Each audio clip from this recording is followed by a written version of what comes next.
Hi అండి, అందరికీ నమస్కారం. తెలంగాణ రాష్ట్ర కాంగ్రెస్ ప్రభుత్వం ఉచిత విద్యుత్కు సంబంధించినటువంటి ఒక అప్డేట్ ఇవ్వడం అనేది జరిగింది. దానికంటే ముందు మన ఛానల్ని లైక్ చేసి సబ్స్క్రైబ్ చేయండి.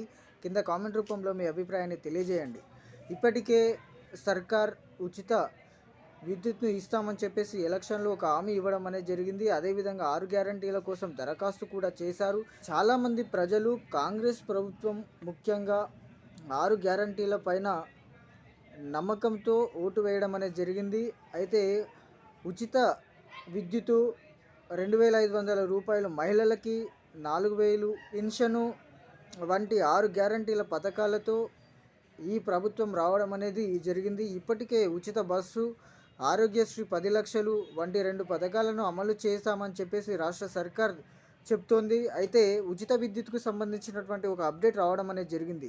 ఉచిత విద్యుత్ను వచ్చే నెల ఫిబ్రవరిలో ప్రారంభిస్తామని చెప్పేసి సమీక్ష ద్వారా పూర్తి చేస్తామని చెప్పేసి వారు తెలియజేయడం అనేది జరిగింది.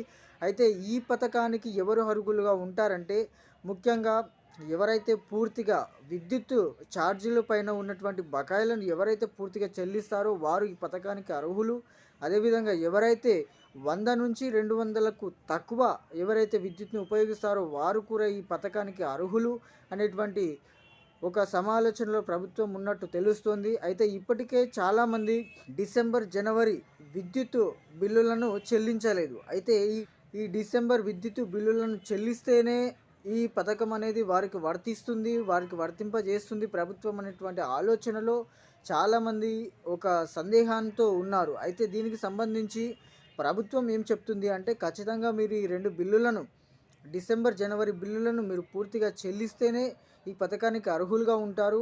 ఈ డిసెంబర్, జనవరి బిల్లులే కాదు, పాత బిల్లులు ఏవైనా ఉంటే, మీటర్ పైన ఏవైనా ఛార్జీలు కూడా ఉంటే వాటిని పూర్తిగా మీరు చెల్లించాలి.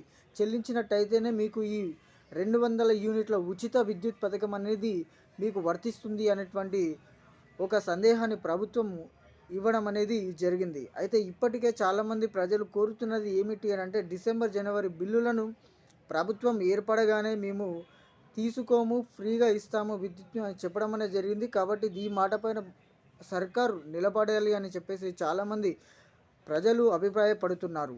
అయితే దీనికి సంబంధించినటువంటి అప్డేట్ ప్రకారము ఫిబ్రవరిలో పార్లమెంట్ ఎలక్షన్ కంటే ముందే ఈ పథకాన్ని ప్రారంభిస్తాము అని చెప్పేసి ప్రభుత్వము తెలియజేయడం అనేది జరిగింది.